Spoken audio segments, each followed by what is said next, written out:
live, getting results. This is News 6 at noon.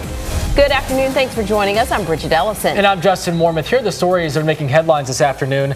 A former UCF student is accused of beating a puppy to death. What the judge just ordered him to do for the next 3 years. Plus, the manhunt continues for the teen accused of targeting a Flagler County deputy and his own mother in a drive-by shooting.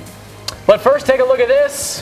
What's that called again? Finally. Rain. Pockets of heavy rain moving across central Florida right now, just as meteorologist Troy Bridges predicted on the morning news today. And just about everyone's seen some rain today. The good thing is we're not done with this yet. No, we're going to see a little bit more of this as this front continues to push to the south. And then we have a second front that will bring more rain on Thursday and Friday. So a few days of rain, certainly what we need. Of course, it's not going to be quite a drought buster. We need more of this next round of rain. Guys, back to you. All right, thank you, Troy. And we're following breaking news right now. Our news partners at Florida Today are reporting a police dog died after his owner left him in a hot car at the Brevard County Courthouse in Melbourne. Police say the dog was found dead in the patrol officer's cruiser after he returned from a hearing Friday. The officer was not identified. We still don't know how long the dog was in the car. We'll bring you more details as they emerge. Well, also breaking right now, Marion County deputies say a girl was abducted on her way to prom. Deputies say Christopher Rosario pulled up to Bellevue High School and wanted to talk to the victim. And to avoid any confrontation between Rosario and her date, we're told the girl got in the car. And that's when deputies say Rosario sped off, taking the girl's phone so that she couldn't call 911. Deputies were able to track her phone, though, using an app, and that's when they say Rosario panicked and crashed into the woods. He is now charged with felony kidnapping. We'll, of course, have more on this developing story later on News 6. Meantime, a statewide alert has been issued for a teen accused of targeting his own mother and a Flagler County deputy during a drive-by shooting. And officials say the longtime deputy was responding to a call from parents who claimed their son was making threats against them when this happened. Now, it all unfolded last night at a home on London Drive in Palm Coast. And News 6's Mark Lehman has more on the search now for the 19-year-old. Today we've been talking with deputies as their search continues for the man who opened fire outside this home. We're also reporting in Palm Coast. Mark Lehman, News 6.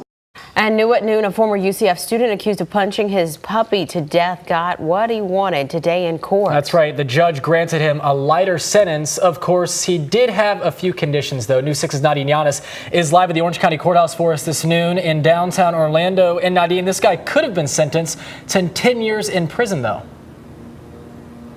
That's right, Justin, but it said 20-year-old Luke Stribling got 3 years probation. This is after he... Nadine, thank you. Also new this hour, police are investigating after a person was shot in the stomach. Another one was pistol whipped during a home invasion in Brevard County. The incident happened just before 11 o'clock last night at the landmark Ocean Breeze apartment complex on South Babcock Street in Melbourne. Police tell us a few people were invited to a home for what they're calling a get-together, and that's when several armed men followed them inside and terrorized them. Police say the victim was shot after he confronted one of the gunmen. He should be okay. The victim, who was pistol whipped, also said to be fine. We're told several items were stolen from the apartment too, and police are still looking for the suspects. Well, police in Cocoa say they found the Jeep involved in a hit and run that left one of their officers hurt, and right now they're asking for help to get results and find the person who was driving. Police got a big break yesterday when they say they found the Jeep that ran into Officer Rickford Leach on Sunday while the officer was escorting a traveling Vietnam Memorial Wall along US 1. The impact threw the officer from the motorcycle. Fortunately, he's okay. Investigators are still looking for witnesses who can help them identify the driver. Anyone with information is asked to call the crime line. The number's on your screen, 1-800-423-TIPS. This afternoon, we're still working to learn more about tram troubles at Orlando International Airport. The transportation system went down once again, leaving passengers, as you can imagine, very frustrated. Sky 6 was over the tram yesterday. Take a look. According to airport officials, this marks the 6th malfunction over the course of nearly 2 weeks.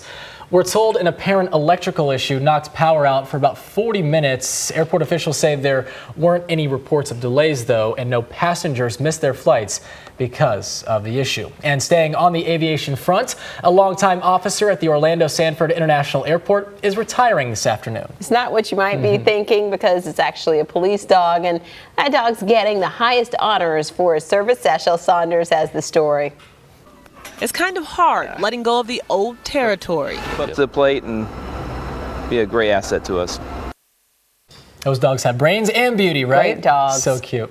Well, coming up next at noon, the Trump administration is sending top White House officials to the Capitol today. Yes, it's all in an effort to convince House lawmakers to find common ground on health care legislation, how the president says a new bill will protect people with pre-existing conditions. Plus, the CEO of United Airlines speaks on Capitol Hill. The other airlines testifying today about overbooking flights. You're watching News 6 at noon, getting results. We'll be right back.